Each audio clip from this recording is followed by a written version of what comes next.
How's everybody doing? Now, everybody had stats and graphs and statistical information, so I just want to get a little bit for myself. Can you put your hand up if you're here? Okay. And can you put your hand up if you're not here? Okay, thank you very much. Well, it's thanks to you guys that I'm here because it's a surprise to me. I was driving along and I thought, I'm starting to feel really good. I wonder how I can give back to the community. And something landed in my head and said, why don't you go speak? I was like, you know how I get when I get really nervous. We were talking about word retrieval, when you get really, really stressed out and you try to find that word, right? Or you start shaking. So I'll say to audiences, when I get in a room full of love like this, I just wave. So if any of you are shaking like this, then just wave right back at me. And then I got thinking, my goodness, give me a sign. If I'm supposed to do something like share my story, give me a sign. Well, no sooner did I say that, and this truck goes past, and it says, stop the drool on your chin. I went, oh my God. Well, then comedy, because I had to get a picture of that, so I'm trying to figure out, okay, he's there, I'm over here. If he goes over here, I'll be able to take my phone and snap a picture. But he wasn't on my same wavelength. He went over here, and I ended up following him for half an hour. Finally, it was a beer commercial. But how many of you drool?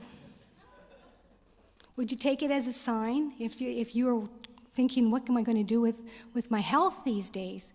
So here I am, and I got to thank you guys because during my journey from 2003, little pieces have come my way, but I really didn't put them together. And then as I was thinking of you guys, I thought, well, the last thing you need to hear is my whole story.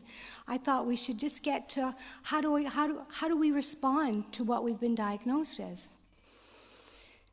So I thought about it, and I went, and meditation has become a real skill that I've been working on. So when I got home from seeing Stop the Drool on Your Chin, I quickly called up the Parkinson Society here, and I said, I think if you ever need a speaker, call me. And I hung up, I went, oh my God, did I say that out loud? They won't call me. Not very long after that, it's like, Dee, we're having a conference. We'd like you to come in and speak. I went, okay. So then I started to think about how to put it all together. So my story started about a year before I was diagnosed, because something's happening, that's what sends you to the doctors to start getting checked. But actually, my symptoms started about 10 years before that, but I was a busy woman. And it was a very slight inconvenience. It was a dragging of the left leg. So I thought, just try harder. Just try harder. Get it together, try harder. You're working on doing 12-hour shifts, Dee. You're trying to get everything all done. You're a single mom with 3 kids, It never dawned on me it was really anything major.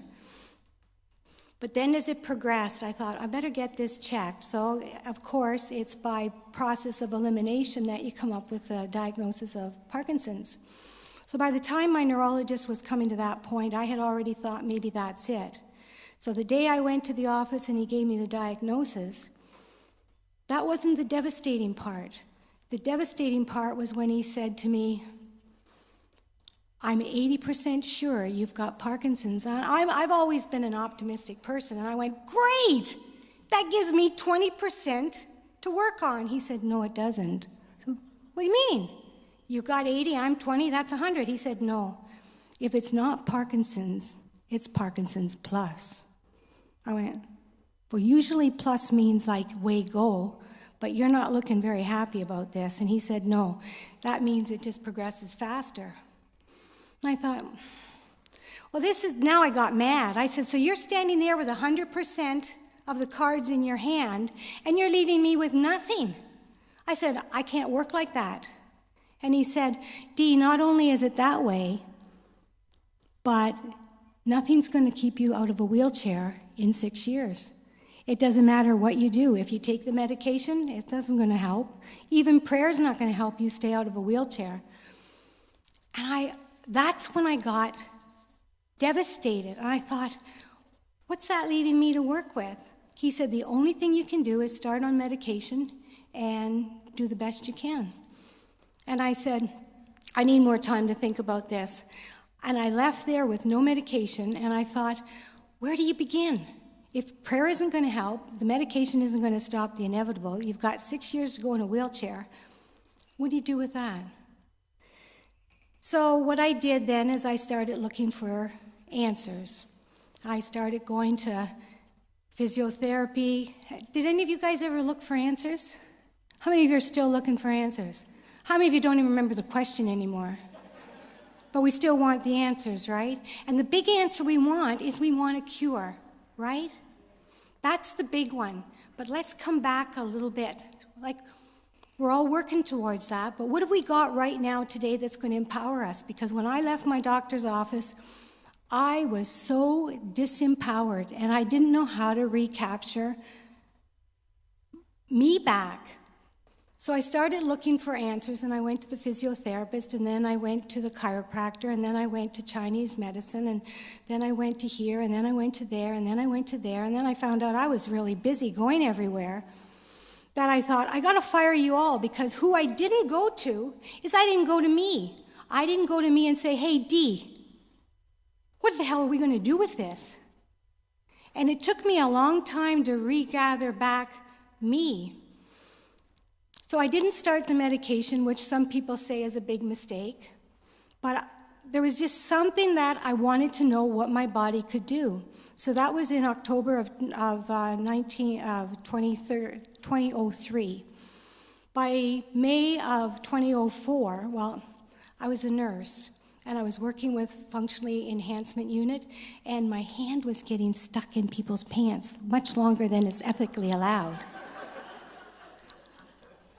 And so I thought, you know, I think I need to go, I think I need to step out of this. And I told my nurse practitioner I told my charge nurse what was happening, but I didn't tell my staff because I hadn't come to terms with what was I going to say. So they saw my hand getting stuck in the 10 stockings, and they saw that when we put the diapers on some of the adults, they saw that I was there with the diaper on and my hand was there, and they were looking at me, and I'm like, what? What? And then they started to walk me out to the car, and I thought, no, it's so good to be loved. And finally one day I said, you know what, guys? I got to take some medical leave here because things aren't right for me. And they started to cry, and they said, Dee, we knew that. We saw you trying to chart, and we saw your writing getting smaller and smaller and smaller. We saw you having more challenges, so I took medical leave. And that was on May the 4th. May the 5th, I woke up and I went, now what? What do you do? So, of course, what do? I get my husband to start digging the garden because I've got this creative energy, but where do you put it, right? So I said, Dave, I think we just need a garden over here, over here, over here, over here. And he's going, are you sure you want a garden that big, Dee?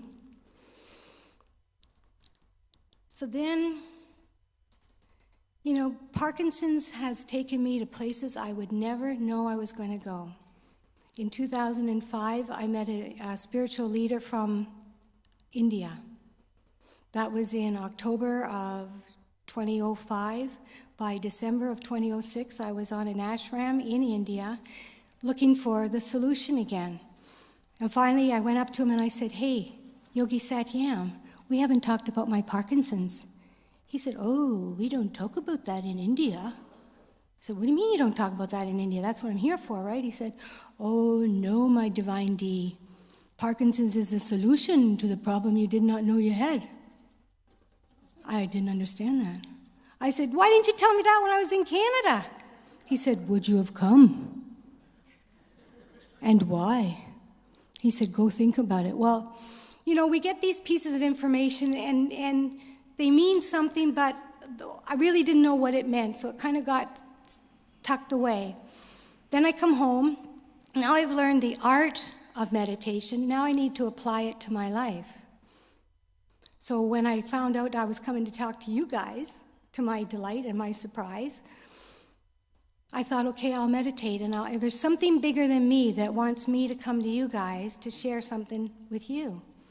So I went to meditation, and I sat, and in meditation, you don't go with an answer or a question, you just wait for something to come to you. And I was meditating, and this picture of my big maple tree in our backyard came to my mind. And when we came to see the house that we bought, the maple tree was like, wow, I really like having that maple tree in my backyard. And then every day that I saw the maple tree, it became so familiar to me that I kind of took it for granted. And I'm meditating, and this story is coming up into my head about the day we discovered that our maple tree was really sick. And we didn't know it was sick. The only way we knew it was sick was a piece of bark had fallen onto the ground. And I looked at it and I said, hey, Dave, what's this? And when we looked at the maple tree, the whole inside was just mush and rotten. Carpenter ants were all around the bottom, and I went, oh, I didn't even know it was sick. Oh my God, I'm going to miss our maple tree. And all of a sudden it became really important to me. So what do? You call the specialists, right? So we called 3 arborists and said, hey, what do we do? The first arborist said, oh, you've got to get these big spikes and hammer them into the root and overfeed it. Second one came and said, cut it down. I said, but why? We want to save it. He said, it's going to die someday, so you might as well just cut it down. Third one said, this tree's challenged, but it needs some help. And he looked at Dave and he said, I'm going to shoot you right now. And Dave says, what do I do? He says, well, it doesn't matter. You're going to die someday anyway, so why don't I just shoot you now? Why wait? So Dave says, I'd rather we find another solution. So this arborist said, I don't know if it's going to help or not, but this is what we got to do. It's going to take a lot of work, and it's not going to look pretty. But you've got to dig all that rotten stuff out of the middle of the tree, and then you've got to put a cardboard around it, and you've got to spray it with foam, and that's going to be its Band-Aid. And you've got to get rid of the carpenter ants, because the carpenter ants are taking advantage of the vulnerability of your tree. So I came out of meditation, and I thought, well, what's that got to do with you guys? And in my mind, it said, well, that's your life right now, Dee. You were sick. Things were changing in your body, and you didn't know it until you paid attention. And I got to thank you guys so much, because I really couldn't tell anybody why I didn't go on medication before I did. And I realized I had a lot of hard work that wasn't going to look pretty to get the stuff that was in me. I needed some healing on some deeper levels than just not digging in and cleaning it up. So, as life progressed, I lost more and more and more mobility. And I'd have a family meeting, and I'd say, hey guys, do you think it's medication time? They say, Mom, it's up to you. So I'd pray on it. Now, prayer is different than meditation. Prayer, you go in with something you want, and you wait for the answer to come. So I prayed on, and I said, should I go on medication? And I'd get the feeling, not now. And I go, are you for real? Are you real? Like, are you really? And I wouldn't go on medication, and I'd check with Dave, and I'd say, hey, Dave. And my bike became an electric bike, and my electric bike became no bike. And then my no bike became an electric lift chair, because I was now not able to get out of the chair by myself. And then the chair became 2 chairs. And then this one was really tricky, because now I couldn't get in and out of a bath by myself, so I needed a chair to put me down into the water. Well, the chair came from my ex-husband. And I tell you, it's trust when you're sitting in a pool of water with an electric thing in your hand going, how was I with the divorce? Is this a safe thing to do? So I thought, well, live dangerously. So things started to change, but I still didn't have it all together that I could really talk about it. And again, I thank you guys, because you guys helped me, because over the last couple of months when I knew I was coming to talk to you, it was like I was packaging this wonderful puzzle that had a beautiful picture, but it was just a piece over here and a piece over here and a piece over here. And as I was sitting in the front of my living room, and life became quite small, and my best friend was, I hate to tell you, Netflix. You know what I'm talking about. Well, my very, very dear friend would come home from work, and then he'd meet me with Netflix. And we had the front door, which was a solid door, and I said, Dave, I need more light. I need to be able to see out the window. Now, don't tell my neighbor, but oh my God, that's all I could see out that window. I knew when she came in, when she went out. I know how she'd pack her car up. And I sat there and I thought, I'm going down the rabbit hole. And I don't think it's going to be pretty. And it was a place I didn't want to go, and I met a lot of resistance in my body. And I lost more and more of my mobility. I got the mask face, you know what we're talking about, word retrieval, talking. Everything was difficult. And I went further and further down the rabbit hole until one day something changed. And I realized that the rabbit hole wasn't a place that I didn't want to be. A rabbit hole was a sacred place for me to come to terms with some things that were pretty important in my life. So I worked on some stuff, and I realized what my spiritual teacher meant when he said Parkinson's was not my problem. It was a solution to the problem I didn't know I had, because in health, the body's always working towards homeostasis. It's always working with the very best of us in mind. Things just get a little bit mixed up with what we give it. And then I started looking at different ways to get my power back again. And the first thing I realized is, oh my gosh, I'm on a journey. But I didn't have any tools to put it together to enjoy the journey or to even recognize that it was a journey. And the minute I started to look at me, I realized, you know what? I don't think I really know how to love myself. Maybe that's my first key. So in your folder, we made up a pin. Because I know I'm not the only one. As I sat in that chair watching Netflix, I was never a person that watched TV before, but all I could hear in my mind was loser. You're just sitting here watching TV. What's your purpose, Dee? What gets you up in the morning? And you know, not one medical person asked me, did I have a purpose? What did I get up for in the morning? Because some mornings I got up and I didn't know why I was getting up. Dave would help me get out of bed. He'd make sure I got to the chair. We'd have people coming in. My garden, we started to have a gardener. The house, we started to have a housekeeper. And I thought, where's my power? I've got to get some power back here. So the first thing is, this is the key. This was my key, is once I decided that I was going to love me no matter what, and I was making a difference, and my body went, yeah, right, how? I said, I don't know, I haven't got that figured out yet, but I'm going to figure it out. Well, then my daughter called me, and she said, Mom, you know that, my daughter's 36. She said, you know that baby tooth that I never got rid of? Well, I have to have it pulled. I said, okay, go have fun.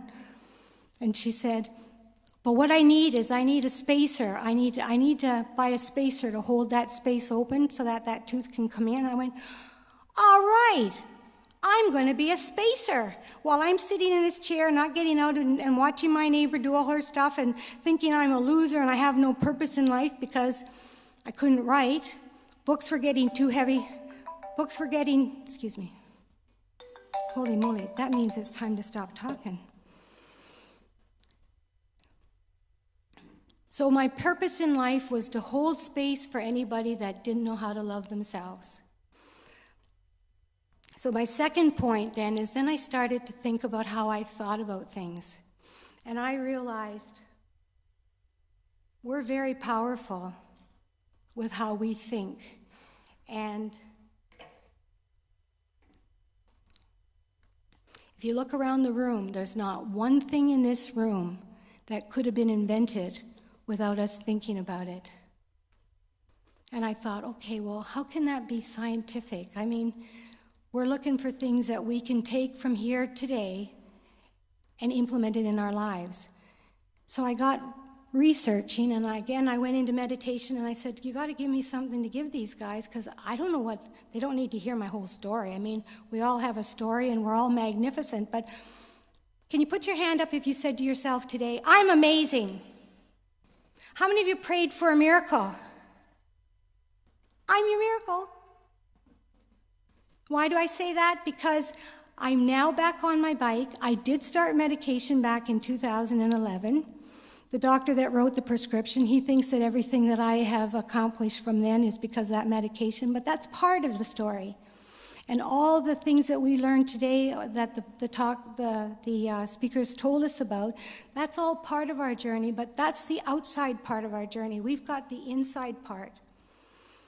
And there's a place in our brain called the amygdala. And the amygdala is the part that watches out for any danger that comes into our life, like a lion or a car coming towards us, and it starts the sympathetic nervous system that says, get the heck out of the way, and we can just move. And I learned in my research that with the nervous system, it's really quite amazing. And the amygdala is in with the limbic system, which gives us our emotions. So the amygdala is watching out for any danger, and when we're in danger, it says, run, move, jump, survive. And when that is in motion, what happens is all the unnecessary parts of the body kind of shut down so that we can do the fight or flight. And when the fight or flight is in mode, then what shuts down is our natural ability to heal ourselves. And we have chemicals that get squirted around called cortisol, our epinephrine, and it shuts down our system. And what starts those feelings are when we're anxious, worried. When we're in danger, that's a good thing, but we have that system in operation in times when we're not in danger. We're just worried about something, we're anxious about something, we're angry about something. Then we've got the other side of it, the parasympathetic nervous system, and that's what's called the rest and digestion part of our autonomic nervous system. And that's the part that works underneath the conscious level. And when we're in that relaxed mode, then what happens is we're in a natural healing mode, and that's when it releases the good endorphins, the good hormones, and that's when the healing can start to happen.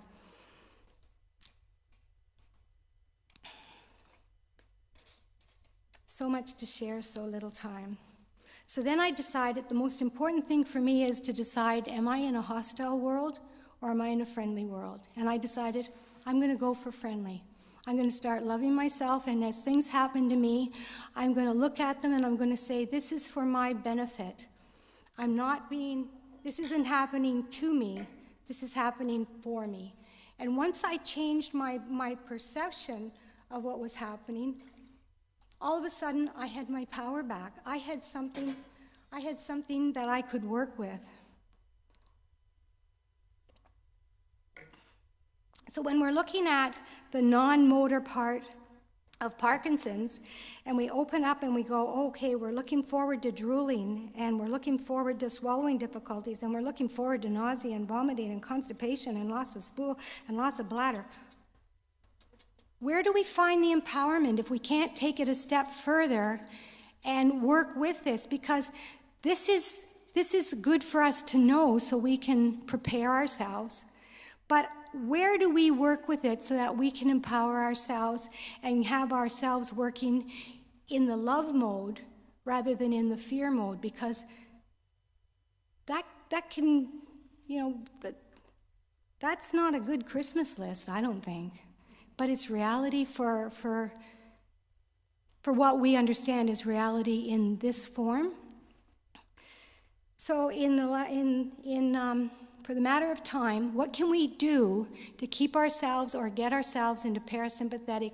And I'm not saying don't ignore where we're at, because we've got to look face to face. We've got to look it in the eye and say, I see you, but I'm in charge. The medical profession talk about a circle of caregivers, and that's what was happening when I went to all those people that offered good things, is I forgot that I was in charge of it. I say, I get to vote who's on my bus and who drives my bus. And some days I need some help with my bus being driven by somebody else. But I had an oncologist that wouldn't even think about talking about my naturopath. He wasn't going to listen. If you have a naturopath, we're not even going to discuss it. And I said, well, if we're not going to discuss it, then you're not invited on my bus.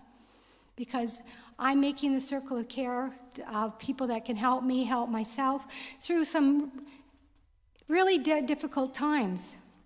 So meditation and prayer, awareness of our thoughts.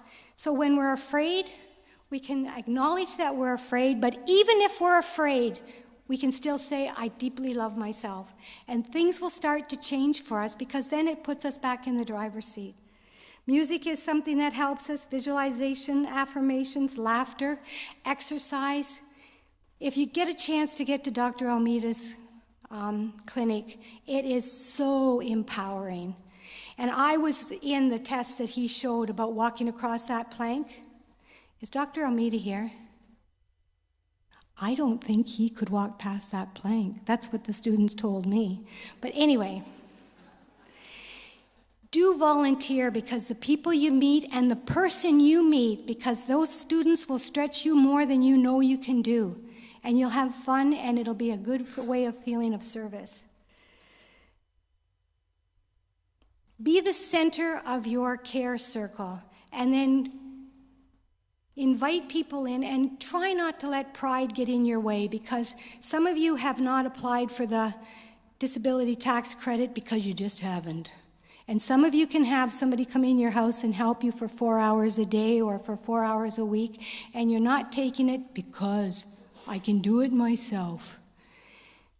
If you put yourself in love of yourself, as you're driving to get your disability parking pass and you go, I am healthy, and your body's going, you are not. You say, I am healthy. You're going for that parking pass because you love yourself enough to open yourself up. Open up your heart and open up your mind and start to know yourself as a magnificent, wonderful person. Now, I guess just for time's sake, I did bring a song because music can help us to so deep levels. And if you need to put music together to make you feel sad and cry because you haven't done that, find out some of the music that makes you feel good. How many of you woke up this morning and went, ta-da! It's me! You forgot to do that, didn't you? How many of you looked yourself in your mirror and went, damn, you're an amazing woman. I love spending time with you. Oh, we missed that too, right? How many of you walked into the room and kind of shrunk small and went, I'm not the person I used to be, and I don't really want this person or that person to see, because when people saw the change from me from here down to my very lowest, they couldn't help but just stand there and cry, and I thought, you're not helping me one little bit. So I've got a song to celebrate you guys. And this is your key. Who I am makes a difference. Can you say that to me? Who I am makes a difference. Try again. Who I am makes a difference. Try it one more time. Who I am makes a difference. And you will not believe the miracles that are going to happen in your life when you start to say that enough that it gets from here to here. And you'll be so empowered. I can't say you're going to forget about your Parkinson's, but there's so many levels where we can heal. And me getting ready for you guys today, you have no idea how many areas you've healed in my life. Am I cured? No. Am I healing? Yes. Am I the driver on my bus? Yes. And would you guys like to get on my bus? Sure, you can get on my bus, but you're not driving it. So if we can just have a little bit of music, and if you feel like getting up and just stretching because it's been a long, amazing day, and just turn to the person as you're listening to the music. You don't need to know the words too much, but the chorus is extremely important to you. And just turn around and tell people around you, I'm amazing. Do you know I'm a miracle today? So just listen, move, and music can help you move better.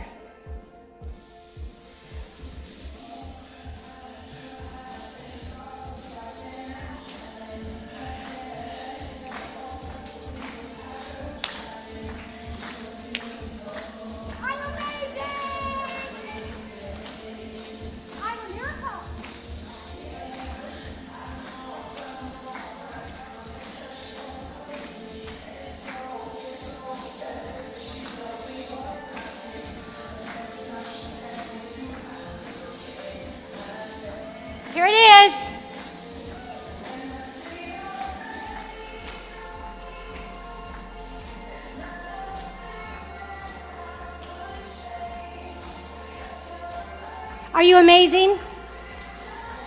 Just the way you are. Now move your feet. Feel the music.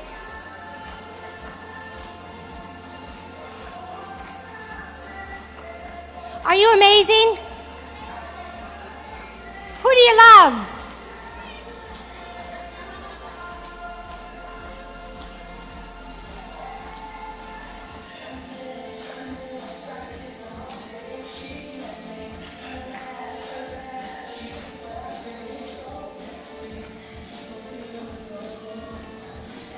Do you dare to say you're sexy? Yes.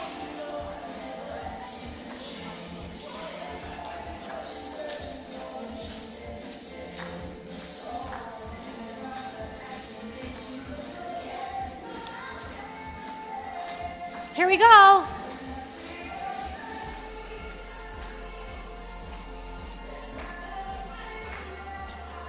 There's not a thing you would change, because where would you start? Okay, and for time's sake, we'll kind of fade that music out. And tell me again, you're amazing. And you've prayed for a miracle. You know, my husband and I have not been out for a bicycle ride since 2007, and the other day we were out biking together. I'm off the chair, I'm out of the house, I'm back on my electric chair. My scooter is now changed back into my car. My grandkids are looking at me going, I didn't know you were left-handed. Well, I was right-handed because I couldn't eat with my left hand because my food was going all over the place. My granddaughter had never seen me drive, and she said, when did you learn to drive? I can't believe you've driving. Well, I hadn't been driving for 5 years. So I think the very best thing we can do is listen to the experts. But we're experts too, because we're living it. Sometimes our experts are kind of mechanical because they've learned it in a book, and I think we need to come together and get the best of the both of us so that we can keep on being the best we can, keep looking at the discoveries, pay attention to what's coming down the pipeline, and just try to appreciate it all. I could talk to you for hours and hours, but you're amazing, and thank you so much for all that you've given me over the months that you don't even know. Thank you so much.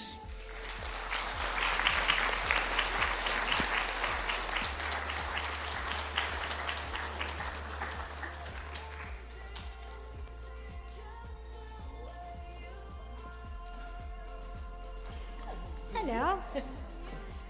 My name is Elizabeth Welch, and I'm an amazing person.